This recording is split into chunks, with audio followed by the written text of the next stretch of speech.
So there's a million different videos on YouTube about Bilstein 5100s. They're probably the most common lift kit that you can get. It's quite affordable too, which is really a bonus. The front shocks can actually give you lift because they have the different grooves in the shock body, and there is a C-clip that sits in that groove. And you can change which groove it's in, and then in the hardware bag, there is a lower spring perch that slides over the shock body, and the C-clip holds it in place. So basically, you can raise the bottom spring perch up, and when you raise that bottom spring perch up, it basically pushes your vehicle up that same amount, and that's how you get lift. The rear shocks don't provide any lift. I believe they're a little bit longer than stock, so they allow you to have up to 1 inch of lift. But these will just give you, better damping, better controlled motion of your rear tires. But to get the lift, I went with a 1 inch lift block. These are just spacers that bolt up underneath your leaf spring that just 1-for-1 ratio. The block is 1 inch thick. Stick it underneath your leaf spring and above the axle, and that will push your leaf springs up by 1 inch, and you got to get longer U-bolts to be able to bolt everything back together. So one thing to note on the Bilstein 5100 rear shocks on the 3rd gen Tacoma is there is kind of a washer stack and bushing stack that you got to get sandwiched in the right direction. I'll show you real quick. This goes on top of the frame mount up here. So a top bushing, the thicker black washer goes on the top. Of course, nut goes on the top. But this is how it sandwiches on the bottom side. So these two silver bushing mounts here, they look quite similar, but one's actually a little bit thicker and one has a little lip. So the one with the little lip that's sticking up, that goes on the top of this bottom bushing. The thicker one goes underneath the bushing, and this little lip that sticks up should line up and kind of slide into that hole and kind of help keep it centered a little bit. That can be a little tricky because there's no instructions on the Bilstein website, and I had to dig around on some message boards and forums to kind of figure this out. On the top side, 17mm wrench and a 5mm Allen wrench holds the top of the shaft. That's one of the difficult things with shocks, is that the nut is usually like a nylock nut, and when you try to loosen or tighten them, it'll just spin the shaft. So you got to have some type of backer wrench to hold the shaft steady. So this is the challenge with the stock shocks, is you got to take the nut off the top, and what ends up happening is that the entire shaft just ends up spinning. Now there is a wrench flat that you can grab with a crescent wrench or an adjustable wrench or something like that. And that's what I did, but the problem is now the nut has to go over that, and I can't hold the shaft anymore. So I tried using some vice grips or some channel locks like on the actual piston rod, and the problem is the polished surface is just very, very slippery, so it's hard to get a good hold. So I ended up just taking some duct tape, wrapping around the piston rod to give it a little bit more of a sticky grip. And then I was able to hold it on the duct tape and finish backing the nut off.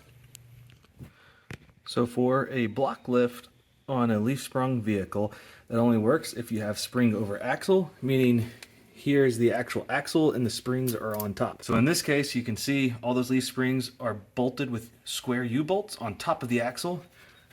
This spacer is just going to go underneath that pack of leaves. So the lift block will just slide into that gap that I've created. I actually had to droop the axle, and I put another jack underneath the leaf spring just to help separate it a little bit more. But there is a pin on the bottom side of this block, and that's going to go into the hole right there. If you look up underneath the leaf pack, there is another pin, and that's going to go into that hole. So the hard part is going to be getting it aligned. You just have to line the block up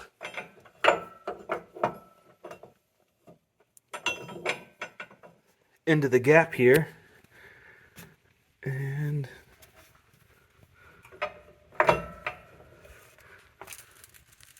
now that is in place, but the hard part's going to be getting the leaf springs to line up so that that pin goes into that hole.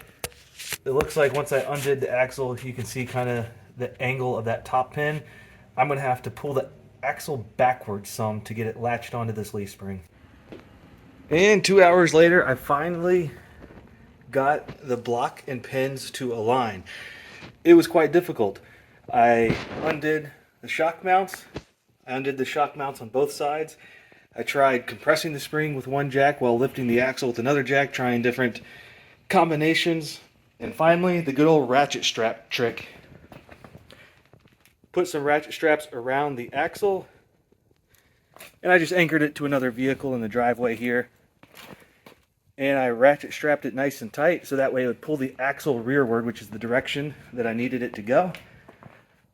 And then I was able to just shake the brake hub and the axle by hand enough to get the block into place. Now it's just putting the U-bolts and hardware back in place.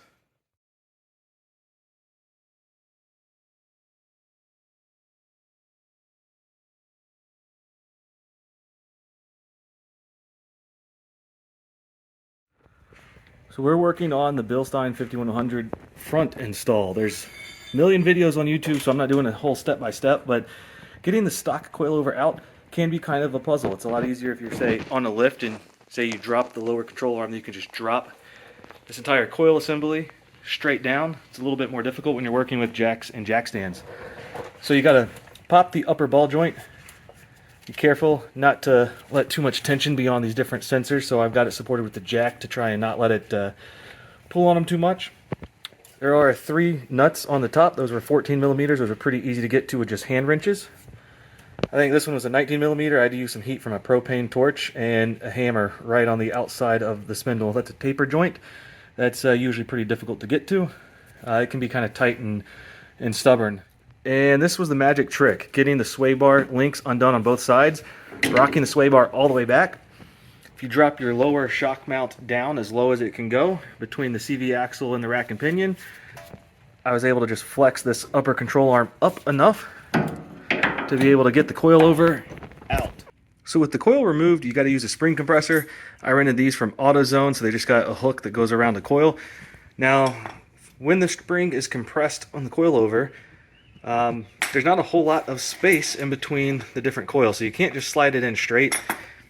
I had to remove the jaw from the bottom of it because you really have to kind of rotate it around the spring wire right there and kind of wedge it in.